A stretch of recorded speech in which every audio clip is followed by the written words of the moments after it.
O áudio que vocês vão ouvir agora é parte do podcast Xadrez Herbal. Caso vocês queiram ouvir mais sobre esse assunto e outros temas de política internacional, é só ir em xadrezherbal.com. Bem, passemos agora para o cheque, no qual eu e o Felipe traremos atualizações da sexta semana da invasão russa à Ucrânia. Just like witches at black masses.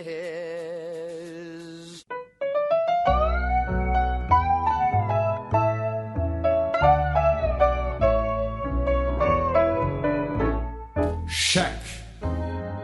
El cafillo donde estaba cuando caíste en desgracia, el que siempre acompañaba tus momentos de viudez. Tropas russas começam a sair de Chernobyl em direção a Belarus.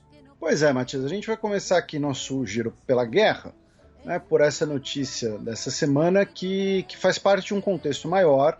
A gente vai explicar tanto o contexto maior quanto contexto, digamos assim, mais específico sobre Chernobyl.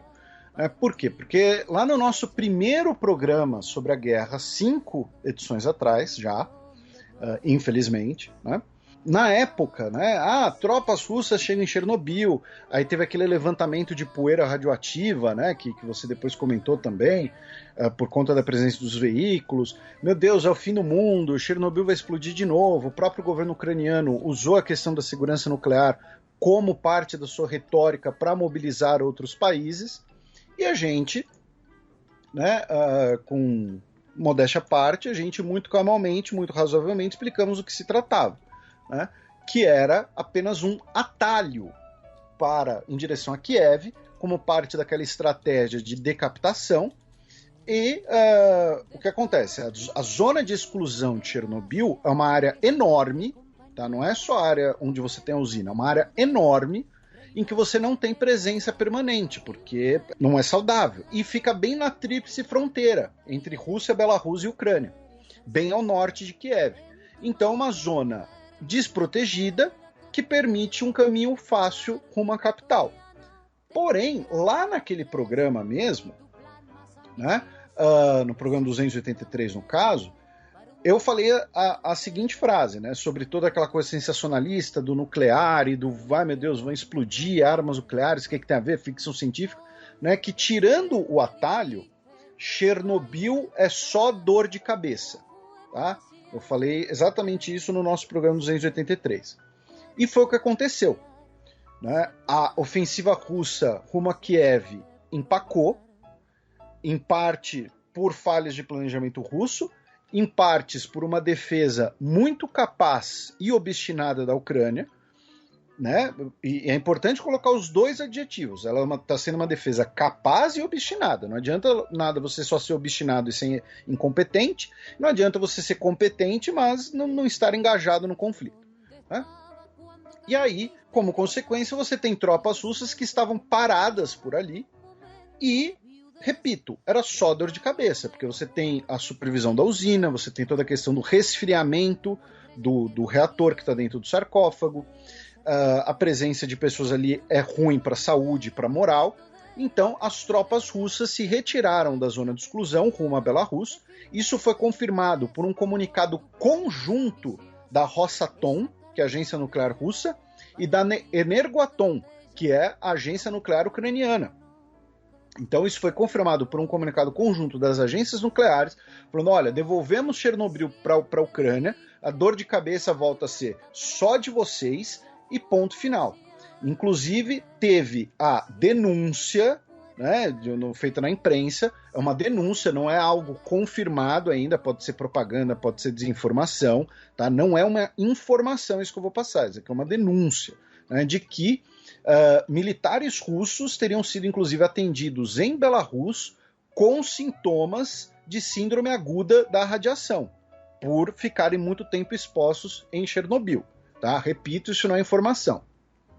Então, isso daqui acaba sendo um ótimo exemplo do que a gente sempre comenta no podcast desde o início, para o pessoal tomar cuidado com o sensacionalismo, especialmente em redes sociais, porque um tweet falando russos tomam Chernobyl e riscos aumentam, né, vai gerar 10 mil engajamentos. Um tweet explicando do que se trata vai ter 500 engajamentos. Então, repito, Chernobyl é só dor de cabeça. Não tinha nada secreto, não tinha nada de armas nucleares. Os russos utilizaram como atalho, essa ofensiva fracassou, e aí então vamos sair daqui porque, repito, só dor de cabeça, devolve isso daqui para a Ucrânia, problema de vocês. Né? Claro, não é só problema de vocês, porque Rússia, Ucrânia e Belarus ainda custeiam, né, os efeitos, as consequências da explosão de Chernobyl. Né, especialmente Belarus. Proporcionalmente ao PIB, Belarus é o país que mais sofre e sofreu com as consequências de Chernobyl. Então, começando por essa notícia. Esse é o contexto específico de Chernobyl. Agora, eu mencionei que também tem um contexto maior, que é o seguinte, meu caro Matias.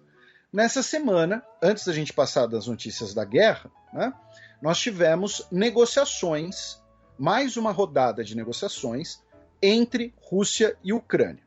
A rodada foi realizada em Istambul, né, na Turquia, maior cidade da Turquia, mediadas pela Turquia, pelo governo turco, né, e elas não chegaram a algum acordo.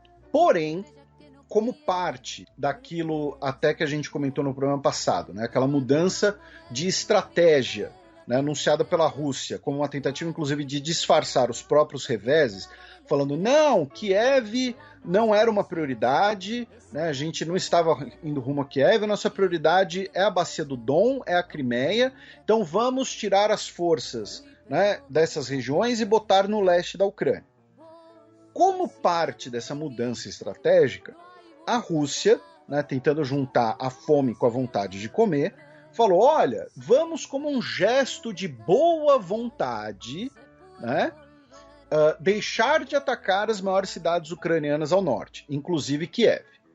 Na verdade, repito, foi porque eles foram detidos e foram obrigados a revisar a sua estratégia. Então, nesse contexto, no contexto dessas negociações, nós tivemos esse gesto de boa vontade. Lembrando que, algo que a gente comentou na semana passada, né, o Erdogan, presidente da Turquia, presidente /sultão/Gollum, teria ali cometido a indiscrição, ou talvez um movimento calculado, né, de falar que a Ucrânia já teria concordado com várias das exigências russas. Né? Depois, os diplomatas ucranianos negaram, falaram que não é bem assim e tudo mais. E aí, o principal representante russo nas negociações com a Ucrânia, as negociações que ocorrem em Belarus, né, as permanentes, o Vladimir Medinsky, disse que o lado ucraniano demonstrou disposição em cumprir uma série de condições importantes para uma relação de boa vizinhança. Tá? Então, repito, as conversas não deram em nada e, principalmente, por um lado, falaram que teve impulsos significativos. Né? Então, a Ucrânia estaria concordando, o Erdogan também falou em impulsos significativos, dizendo que a Turquia é a maior interessada por fim da guerra e que a Turquia está pronta para receber o encontro entre o Zelensky e o Vladimir Putin. E só para constar, hoje foi anunciada uma troca de prisioneiros entre Rússia e Ucrânia. Tá? Pelo menos 86 prisioneiros de cada lado foram trocados. Tá? Tem isso também. É importante nisso tudo colocar que nós estamos num momento em que uma paz negociada, obviamente, ela é o melhor caminho. Ela é a solução que, né, o mundo inteiro está esperando. Mas nesse momento, a Rússia está reorganizando a sua ofensiva, inclusive estaria mandando integrantes do grupo Wagner, né, um grupo, né, de mercenários que opera em conjunto com o governo russo e que foi fundado por um neonazista, inclusive o Wagner é do Richard Wagner, né, o compositor, que era o compositor favorito do Hitler. E a Ucrânia também está com a moral elevada por ter detido a ofensiva contra Kiev e estar realizando contraofensivas também, retomando outras cidades, retomando estradas. Então, a Ucrânia, nos últimos 10 dias, também conseguiu vitórias militares. Nenhuma, assim, nada grandioso, nada enorme. Não estamos falando de uma guerra na proporção da Segunda Guerra Mundial. Mas, ao mesmo tempo, as conversas de paz também são uma maneira de você digamos assim, ganhar tempo, de você ficar adiando, empurrando com a barriga, enquanto ambos os lados tentam melhorar a sua posição na negociação no campo de batalha. Cada um quer uma vitória decisiva, né? No caso da Rússia, uma vitória decisiva contra a Ucrânia. No caso da Ucrânia, poder dizer que derrotou, né, de forma decisiva e irreversível a ofensiva russa. Então, as conversas de paz, elas são importantes, são animadoras, são interessantes? São, mas não vamos dar a elas uma proporção maior do que elas têm nesse momento, tá? Pelo menos mais uma rodada de negociações acho importante, acho que vai ser necessário. Nesse contexto, né, um dos integrantes do governo ucraniano nas negociações afirmou que o que a Rússia deseja com essa mudança de foco e agora concentrar suas forças no leste da Ucrânia é criar uma situação coreana, ou seja, dividir a Ucrânia, né, em ali, não vai ser num paralelo, né, vai ser num meridiano no caso, né, e dividir a Ucrânia entre uma área pró-Rússia e uma área pró-Ocidente, né, na prática, como eventual desmilitarização, zona desmilitarizada, alguma coisa do tipo. Claro, é um comentário feito no contexto das negociações, eu não estou afirmando que isso é 100% verdade, mas que essa seria a interpretação de parte dos integrantes ucranianos. Então, falamos da mudança da ofensiva rumo a Kiev, que é ligada diretamente a Chernobyl. Falamos rapidamente da rodada de negociações que teve essa semana, que não foi tão produtiva assim, mas é importante você manter as conversas, nem que seja, repito, como uma forma de ganhar tempo para uma vitória militar. E em relação à guerra propriamente dita, né? O prefeito de Irpin, que fica perto, que fica na grande Kiev, digamos assim, disse que todas as forças russas foram derrotadas da cidade, foram retiradas. No início da semana, a Rosaviatsia, que é como se fosse a Agência Civil de Aviação da Rússia, né? É a ANAC da Rússia, tá? Sofreu um grande cyberataque que teria causado a perda de até 65 terabytes de informações, tá? Isso, essa não é nenhuma notícia que vem da Ucrânia, é uma notícia que vem de sites de aviação, inclusive, sites de entusiastas de aviação e tudo mais. Um dos prédios da administração de Mykolaiv, que é uma das últimas cidades portuárias, né, que não está sob controle russo, junto com Odessa, né, principalmente, um míssil de cruzeiro russo foi disparado contra um dos prédios administrativos da cidade, deixou pelo menos 12 pessoas mortas. Tá? O governo ucraniano condecorou o guarda de fronteira Roman Rybov, ele que foi devolvido para a Ucrânia como parte de uma troca de prisioneiros. E quem é ele? Ele é o cara do áudio que manda o navio russo se ferrar, né? Mas é outra palavra com F, que a gente comentou aqui no primeiro dia, né? Você fez até um disclaimer, né, que os russos não confirmavam o que tinha acontecido, mas que a gente comentou aqui no primeiro dia do programa sobre a guerra, que aquele episódio ia virar um elemento forte de propaganda, não apenas ucraniana, mas também propaganda anti-guerra, né? E de como aqueles militares depois seriam reconhecidos e tudo mais. Então, ele foi devolvido para a Ucrânia numa troca de prisioneiros e foi condecorado, né, pelo áudio que ele manda o navio russo se ferrar. O Volodymyr Zelensky, ontem, quinta-feira, disse no seu pronunciamento habitual ali, na TV e nas redes sociais por vídeo, né, que ele demitiu 2 funcionários da Inteligência Nacional sob suspeitas de traição. Não tenho tempo para lidar com todos os traidores, mas eles serão gradualmente punidos. Tá? Ele não deu detalhes do que ocorreu e, segundo fontes de imprensa, disseram que um deles foi, inclusive, detido e torturado pelos ucranianos, tá? Pela suposta traição. Novamente, coisas que circulam nas redes sociais, não é informação, não é denúncia, pode ser desinformação, pode ser errado, pode estar fora de contexto, não estou afirmando. É algo que circula, especialmente em canais do Telegram, tá? E aí, nessa madrugada, né, falando em relação à guerra, nós tivemos um desdobramento interessante. Que foi o seguinte: 2 helicópteros ucranianos, tá, do modelo Mi-24, realizaram um ataque contra um grande depósito de combustível em Belgorod, que fica perto da fronteira, do lado russo. Tá? Seria o primeiro ataque aéreo sofrido na Rússia desde a Segunda Guerra Mundial. Destruiu cerca de 12 tanques de reserva de petróleo, causando ali problemas no abastecimento. E o governo ucraniano, por sua vez, tá, via o secretário do Conselho Nacional de Segurança da Ucrânia, Oleksiy Danilov, disse que não foi um ataque realizado pela Ucrânia. Tá? E colocando ali, abrindo uma brecha, dizendo que tudo que acontece em território russo é responsabilidade da Rússia. Nós apenas nos defendemos e vocês têm que questionar o que a Rússia fez. Basicamente dizendo que a Rússia, então, teria destruído os próprios depósitos de combustíveis num ataque de bandeira falsa, né, para responsabilizar os ucranianos. E esse modelo de helicóptero, Mi-24, que é um dos principais helicópteros produzidos nos anos 80 na União Soviética, é utilizado pelos dois países.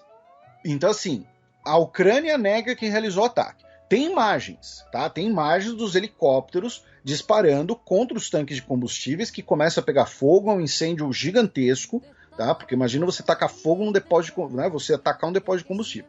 Então tem as imagens. O ataque ocorreu. O que a Ucrânia está falando é: não fomos nós, foram os próprios russos para responsabilizar a Ucrânia. O que os russos estão falando é que foi a Ucrânia que atacou e, segundo o Dmitry Peskov, que é o porta-voz do Kremlin, né, falou que isso não é algo que pode ser percebido como parte de condições confortáveis para negociações. Tá? Então dizendo, o fato da Ucrânia ter atacado o território russo faz com que a gente duvide das negociações.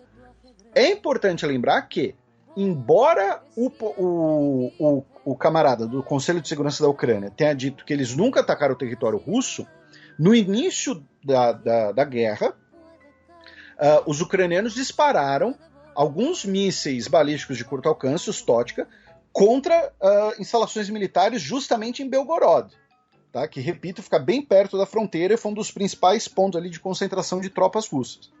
Então, um está acusando o outro, a gente não sabe quem tem razão, porém, mesmo no caso de ser um ataque ucraniano, tem um precedente do início da guerra.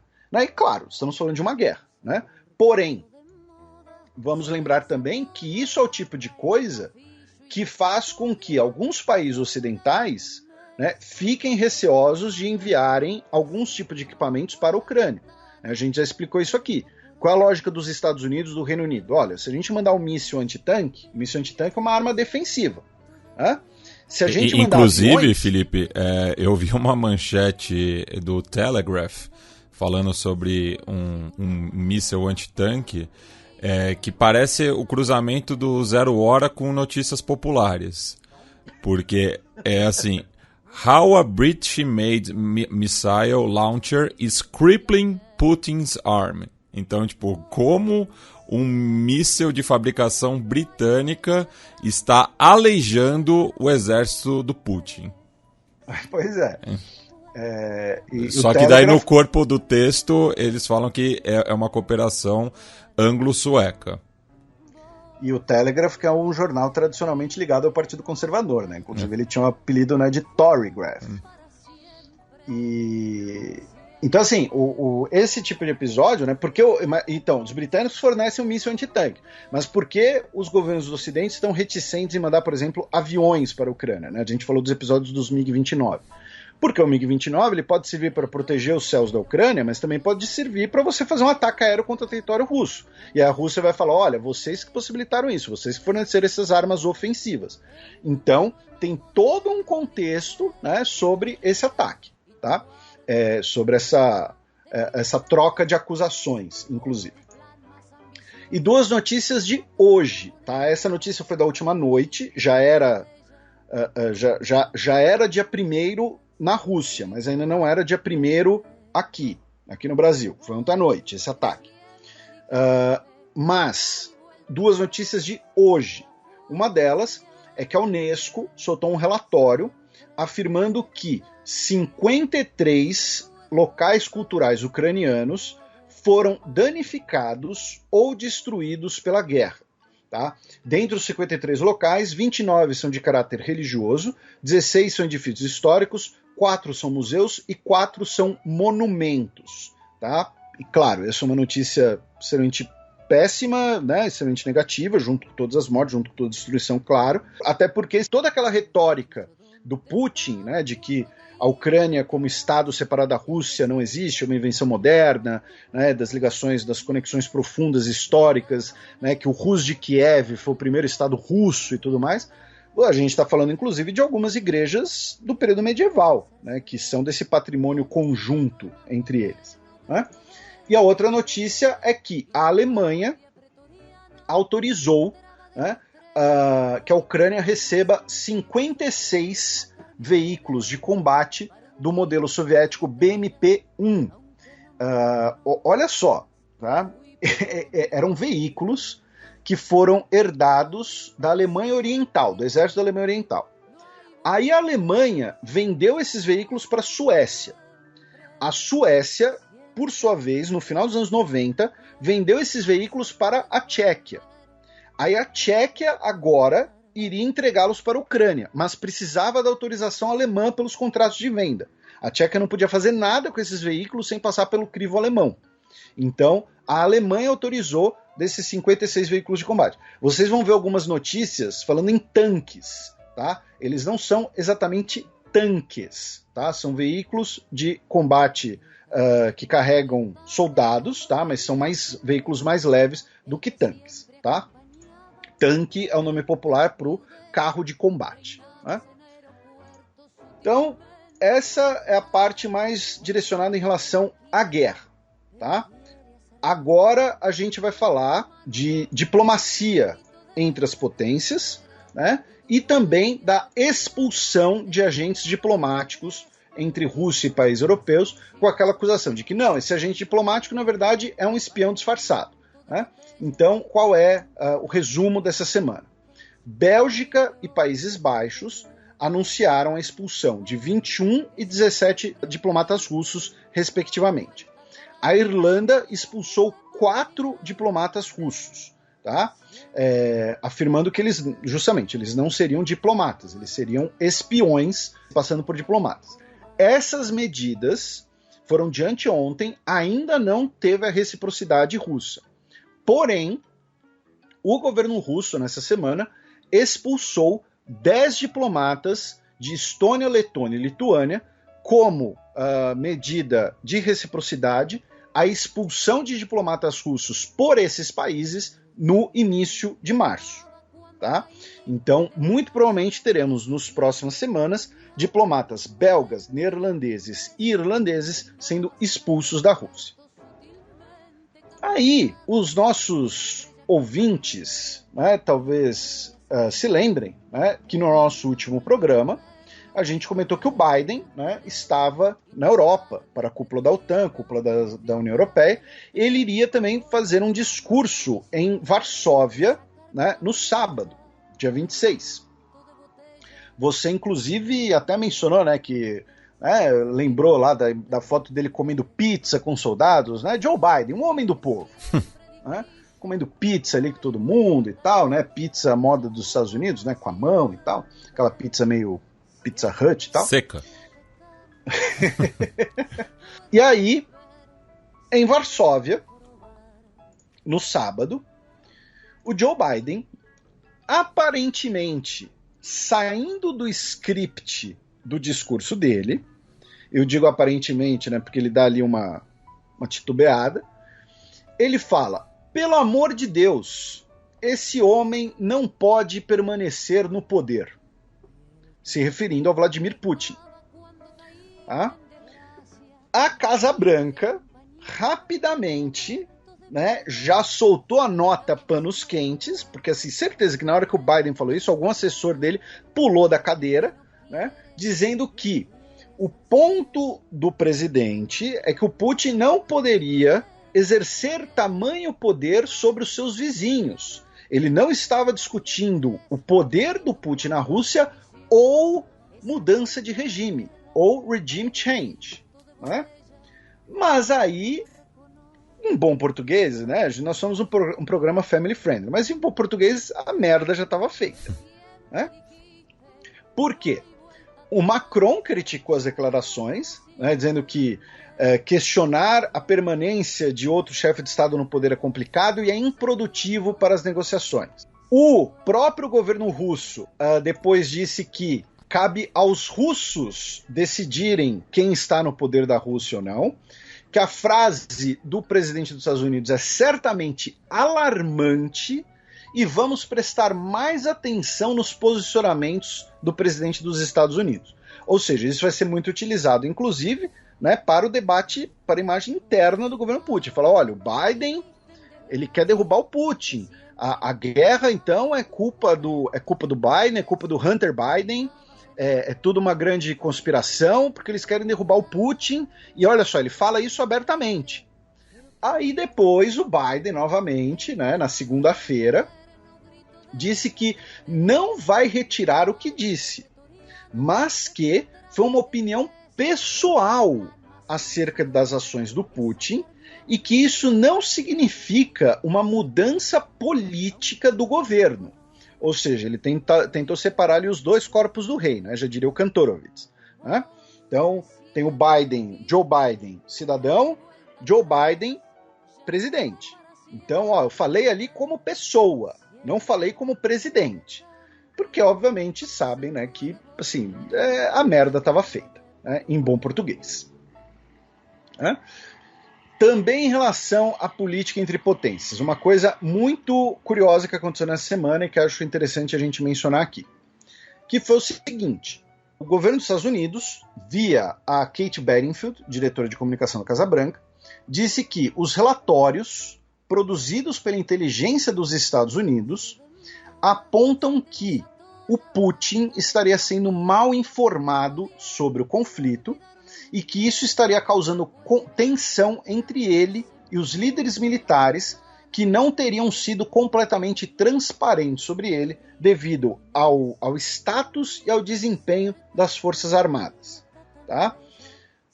Aí, ontem, o governo russo, por sua vez, disse que o governo dos Estados Unidos não entende o governo russo e negaram que o Putin esteja mal assessorado. Né? Eles simplesmente não entendem o que acontece no Kremlin, não entendem o presidente Putin, não entendem o nosso mecanismo de tomada de decisões e não entendem como trabalhamos. Isso não é apenas uma pena, mas causa ansiedade, porque um mal-entendido tão completo leva a decisões erradas. Aí vamos lembrar algo que a gente já falou aqui. Né? É claro que numa briga retórica entre Estados Unidos e Rússia, né, os Estados Unidos vão lançar essa carta e todo mundo tem que ser um pouco cético. Mas vamos lembrar algo que a gente já falou aqui no programa, que eu já trouxe aqui no programa, também de outras fontes e também numa percepção minha, numa análise minha a partir de decisões do Putin, que a gente sempre comentou aqui no programa, que eu já tratei em textos na Gazeta. A gente não começou a falar de Rússia ontem, a gente não começou a estudar a Rússia ontem, tá? Que é o seguinte: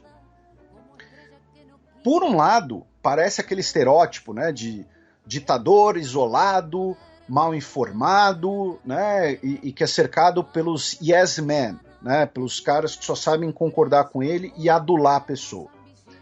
Por outro lado, é importante lembrar, a gente já falou disso aqui, repito, que o Putin, muito provavelmente sim, ele foi mal informado sobre tanto as condições das Forças Armadas Russas, sobre como seriam as ações na Ucrânia, e duas coisas, pelo menos duas, demonstram isso. Primeiro, a própria sequência de eventos, tá? Então, o fato de parte da população ucraniana não ter recebido os russos como libertadores, como ele achava, o fato das Forças Armadas Russas não estarem desempenhando tão bem quando achavam, o fato de conscritos terem sido enviados para o fronte, tá? E segundo, as próprias decisões do Putin nos últimos anos foram a de jogar para escanteio os seus possíveis rivais políticos e se cercar especialmente de burocratas. Pessoas que podem até ser eficientes em seus campos, mas que não têm tanto tato político, nem grandes ambições, nem representam uma ameaça para ele.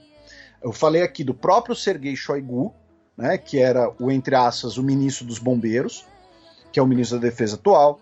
A gente falou do Dmitry Medvedev, que de presidente e primeiro-ministro e visto como praticamente sucessor do Putin, foi jogado para escanteio num cargo simbólico. A demissão do Vladislav Surkov, que era um dos principais conselheiros do Putin. Então, nos últimos anos, o Putin intencionalmente se livrou, no seu círculo principal, de pessoas que pudessem ser uma ameaça de poder a ele. Então não tem ninguém ali com capital político para sentar na mesona, né, na mesa gigante, e falar: ô seu Putin, acho que a gente deveria rever essa guerra aí, acho que a gente deveria deixar para ser na primavera, acho que a gente tem que refazer isso, esse plano, as Forças Armadas não estão numa situação tão vantajosa assim, ou assado. Então, o relatório de inteligência dos Estados Unidos vai ser um relatório, entre aspas, um pouco caricato, carregado de propaganda? Sim. Por outro lado, existem diversas outras evidências que apontam para uma substância nessa possibilidade. Ainda em relação às potências, né, o que aconteceu nessa última semana? Nós tivemos um encontro, tanto do Sergei Lavrov quanto do Wang Yi, o ministro de Relações Exteriores da China, tá, na cidade de Tunxi. Foi o segundo encontro presencial entre os dois esse ano. Soltaram uma nota defendendo a ordem multipolar, dizendo que a Rússia é uma terra de possibilidades, né, depois das sanções, ou seja, muito provavelmente teremos um aumento dos investimentos chineses. Também tivemos o encontro... O que já era esperado. Também tivemos o encontro entre o Lavrov, o Wang Yi e autoridades dos Estados Unidos, do Paquistão e da Índia para debater os temas do Afeganistão, tá? Inclusive, o Lavrov se encontrou com o ministro de Relações Exteriores do Paquistão no Paquistão, tá? Olha só, gente, vão acompanhando, tá? Junto com isso, tivemos a ministra de Relações Exteriores britânica, a Liz Truss, se encontrando com o ministro de Relações Exteriores da Índia, tá? O Jaishankar, em Nova Delhi. E olha só que curioso, eles não se encontraram, mas por algumas horas, Liz Truss e Sergei Lavrov estiveram ambos na Índia ao mesmo tempo. E aí, hoje, tivemos tanto uma cúpula online entre China e União Europeia, tá, com o Xi Jinping, a van der Leyen e o Michel conversando à distância, quanto o Sergei Lavrov na Índia se encontrando com o Jaishankar, o ministro de Relações Exteriores, em Nova Delhi, tá, em que o Lavrov parabenizou a Índia por não julgar as coisas numa perspectiva unilateral e, principalmente, a Índia anunciou que vai comprar muito petróleo russo nos próximos anos, tá? Como esse petróleo vai chegar na Índia é uma outra discussão, porque não tem uma estrutura física de oleodutos que abasteça Rússia à Índia, que ligue Rússia à Índia. Até porque passa por várias fronteiras complicadas, né? Exatamente. Mas a Índia falou, olha, vamos comprar muito petróleo russo. A Índia é uma das grandes compradoras de petróleo do mundo, até porque a Índia também é uma grande exportadora de petróleo refinado. Tá? A Índia compra muito petróleo cru e exporta muito petróleo refinado. Então vejam que em uma semana a gente teve encontro bilateral entre Rússia e China, entre China e União Europeia, entre Rússia e Índia, entre Índia e Reino Unido, e mais uma cúpula de países da região, mais Estados Unidos e Rússia, sobre Afeganistão. Então, podem ter certeza que muita coisa foi falada sobre a Ucrânia. E aí, hoje, né, só para complementar, o primeiro-ministro da China, o Li Keqiang, disse que a China está trabalhando pela paz na Ucrânia à sua própria maneira. Tá? Porque o Charles Michel, presidente do Conselho Europeu, pediu que a China não feche os olhos para a violação da lei internacional pela Rússia. Tá? Então, foi uma semana bastante movimentada, a Rússia tentando, né, sair dessa tentativa de isolamento feita pelos Estados Unidos e União Europeia, buscando outros parceiros.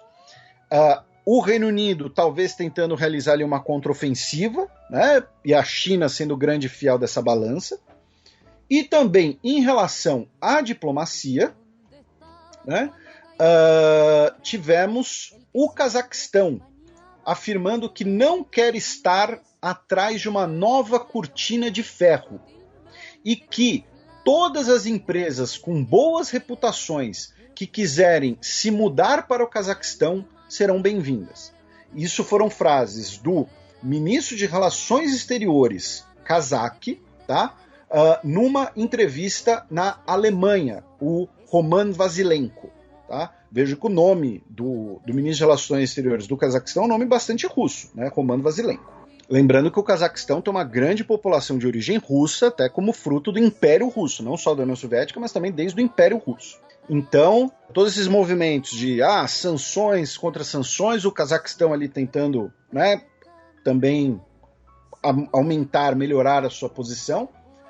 A Rússia, o Vladimir Putin, melhor dizendo, disse essa semana que a política de sanções é quase uma declaração de guerra contra a Rússia.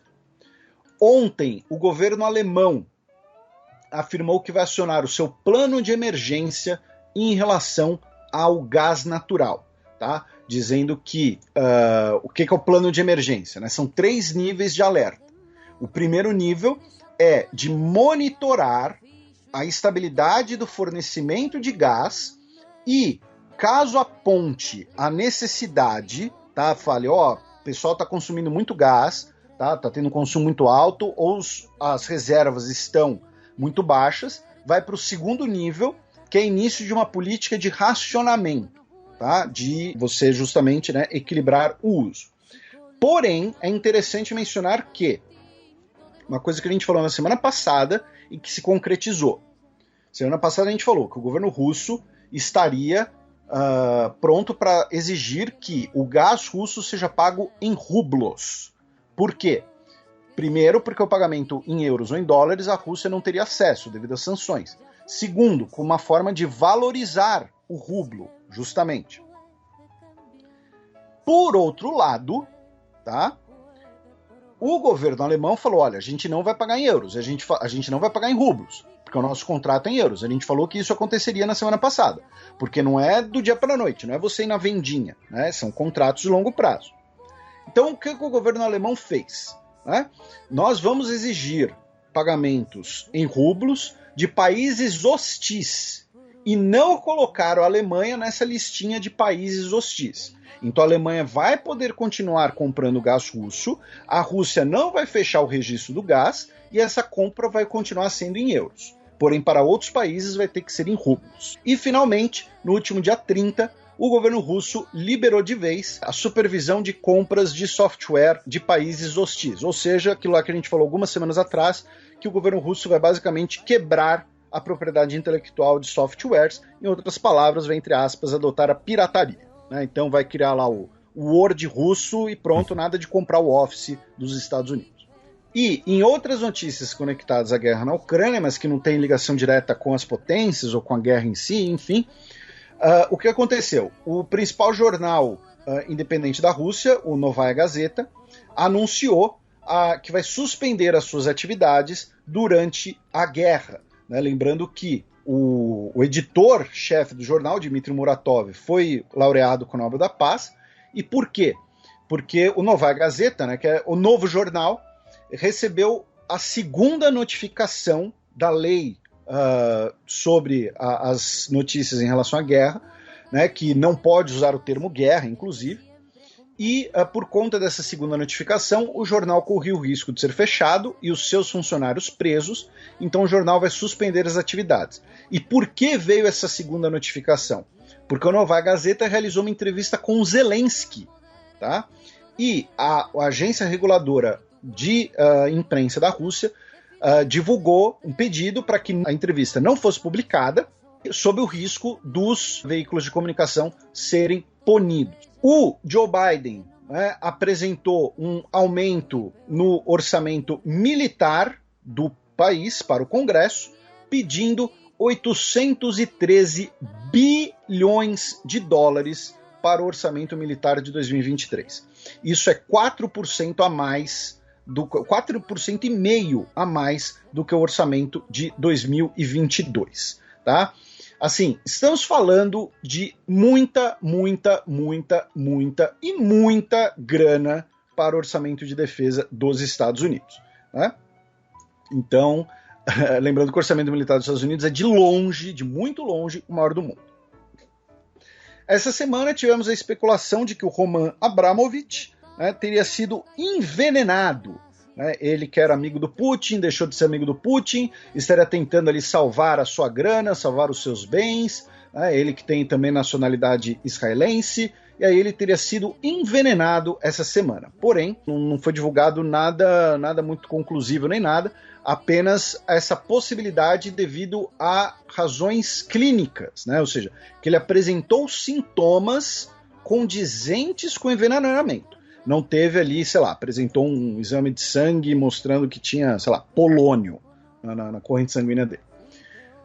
Anteontem, a Itália também anunciou um aumento dos seus gastos militares de 1,4% do PIB para 2% do PIB, que é, teoricamente, né, entre aspas, está apenas cumprindo a obrigação da OTAN, já que a OTAN estabelece um gasto mínimo para o orçamento de defesa de 2% do PIB dos países membros. O memorial de campo de concentração e extermínio de Buchenwald anunciou que não vai convidar as autoridades russas e de Belarus para as cerimônias do 77º aniversário de libertação do campo nesse ano. No caso, o campo de Buchenwald, é interessante lembrar, é o campo que aparece na série Band of Brothers, tá? um dos subcampos, né? Ele não foi libertado por tropas soviéticas, ele foi libertado por tropas dos Estados Unidos. Então, esse anúncio acaba tendo, entre aspas, menos impacto do que, por exemplo, se fosse um anúncio feito pelo Memorial de Auschwitz, já que o campo de Auschwitz foi libertado por tropas soviéticas. E que é citado no mesmo episódio, né? Que, se eu não me engano, chama Why We Fight, alguma coisa assim. É o penúltimo episódio, né? Exatamente. A companhia aérea Cathay Pacific anunciou planos de ter o voo de passageiros mais longo do mundo. Por quê? Porque o seu voo Nova York-Hong Kong, que antes sobrevoava o Ártico, né, e consequentemente espaço aéreo russo, agora vai sobrevoar o Atlântico. Tá? Então vai sair de Nova York, cruzar o Atlântico, Europa, Ásia Central, até chegar em Hong Kong. Tá? Vai ter aí uma duração de mais ou menos 18 horas do mundo. E vai ser o mais longo em distância, mas não será o mais longo em tempo, já que o voo mais demorado é o que liga Singapura a Nova York. Aí alguns nossos ouvintes podem pensar, poxa, mas como assim um é mais distante, mas outro dura mais? Porque a Terra é redonda, tá? Então não é uma linha reta, né? Exatamente, enfim. Então, se vocês quiserem entender melhor, né, peça aí pro pessoal da física, não sei explicar tal, mas lembrando, a Terra é redonda. Outra notícia interessante, né, que mostra também sensacionalismo de parte de perfis na internet, perfis quando eu digo perfis, eu não estou falando de Zé Ninguém, não, estou falando às vezes gente com centenas de milhares de seguidores, às vezes até gente da imprensa, porque essa semana a Rússia anunciou o recrutamento de 134 mil soldados, né?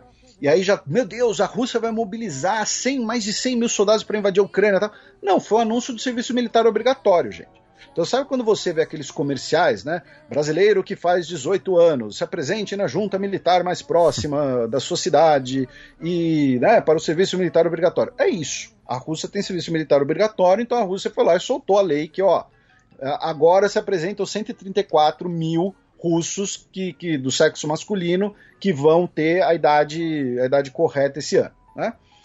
Inclusive o alistamento na Rússia acho que é feito em 2 levas, né? Então essa é a primeira leva, na verdade, né? Então ainda tem essa. Outra notícia, no próximo dia 10 de abril a Ossétia do Sul vai realizar eleições presidenciais. Relembrando brevemente, Ossétia do Sul é um território que internacionalmente é reconhecido como parte da Geórgia, porém que declarou autonomia e que desde 2008 nós temos, desde a guerra de agosto entre Geórgia e Rússia, nós temos tropas da Rússia na Ossétia do Sul e na prática, tá, de fato, a Ossétia do Sul faz parte da Rússia, tá, na prática, de fato. Tá? Embora, repito, pelo direito internacional seja território da Geórgia, mesma situação da Abcásia. Tá? E o que acontece? O principal candidato, tá, que é o atual presidente da Ossétia do Sul, o Anatoly Bibilov, afirmou que, caso ele seja eleito, reeleito como presidente da República da Ossétia do Sul, ele vai realizar um referendo para consultar a população sobre a integração da Ossétia do Sul com a Federação Russa. Lembrando que isso é a mesma coisa que aconteceu na Crimeia. Tá? A Crimeia, quando ela foi anexada pela Rússia, ela primeiro declara a independência da Ucrânia, né, e depois fala, olha, nós da República da Crimeia vamos pedir para fazer parte da Federação Russa. Então, o que o Bibilov está fazendo é repetir isso. Ele fala, olha, vamos oficializar nossa independência, já que eles já se declaram, né, um Estado independente, e pedir para fazer parte da Federação Russa. Né, na prática, pedir fazer parte da Rússia. E aí o governo da Geórgia, ontem, via o seu ministro de Relações Exteriores, o Davi Zaukaliani, afirmou que qualquer tipo de consulta em territórios ocupados da Geórgia são ilegais e ilegítimos, tá? E que não vão aceitar provocações, tá? Basicamente dizendo que seria ali uma forma de provocação. E aí o Dmitry Peskov, né, o principal porta-voz do Kremlin, disse que ele não poderia opinar sobre os planos da Ossétia do Sul, porque isso é pertinente ao povo da Ossétia do Sul. Tá? Então, basicamente dizendo, a gente sabe de tudo, mas a gente não pode oficialmente falar. Ainda em relação à Ucrânia, mas ligadas à França, o chefe da inteligência francesa, o general Eric Vidor, ele anunciou, né, a sua aposentadoria. A questão é que esse anúncio teria sido, na verdade, uma renúncia ao posto, já que o governo francês, né, o Macron, o gabinete Macron, estaria insatisfeito, né, com o desempenho do general e com os relatórios produzidos pela inteligência francesa em relação à guerra na Ucrânia e também, especialmente, aos antecedentes. Né? Lembrando que o Macron ele tentou negociar uma não guerra até o último momento. Né? E o Gérard Depardieu, né, talvez o principal ator francês, né, das últimas décadas, né, que tem passaporte russo desde 2013 por razões fiscais. Ele recebeu o passaporte, inclusive, do próprio Putin, né, lá em Sochi e tudo mais. Aí eu lembro que tinha o Depardieu levou a coleção de relógios dele para a Rússia, que era tipo milhões de euros em relógios. Ele não foi furtado também? Deve ter sido. Ou então furtou para fingir que, para não ter que declarar alguma coisa de imposto de renda, não sei. Eu particularmente nunca vou entender essa pira de algumas pessoas com relógios de milhões de dólares e tal, mas enfim, sei lá, se eu tivesse milhões de dólares para gastar, o que eu quero dizer não é nem que tipo, não tô aqui, que se eu tivesse milhões de dólares assim para gastar, eu não ia gastar em relógio. Mas enfim, o Gérard Depardieu disse que o Putin está cometendo excessos loucos e inaceitáveis e que os russos não devem ser punidos pelo comportamento do seu presidente. Tá? E aí o Kremlin, né, via também porta-voz, disse que o ator Gérard Depardieu talvez não esteja agindo, né, de acordo com os melhores julgamentos e que ele não entendia completamente a situação na Ucrânia.